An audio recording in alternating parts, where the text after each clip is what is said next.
Need to send money to a friend, business, or family member who bank at Ent? All you need to do is click on the Transfers tab, click Send Money to a Member, add a recipient, and here you just need the last name of the member or the business name you wish to transfer to, and their account number.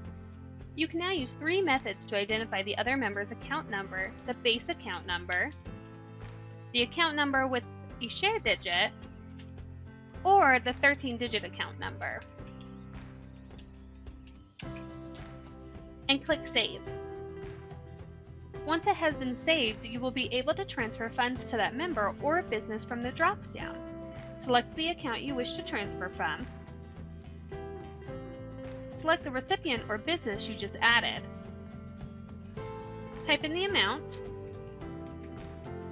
Then you can decide when you would like to send this transfer. Now, later, or reoccurring. We would like to send this now. You can also add a personal note. So this was for lunch today. Then click Continue. This screen will show you the transfer that you just set up. From your account to the other member, the amount, date, and the personal note that you added. Click Confirm Transfer. And your transfer was successful.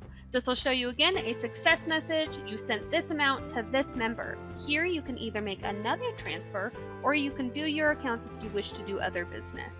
Thanks for using Ent's digital banking and for being an owner member.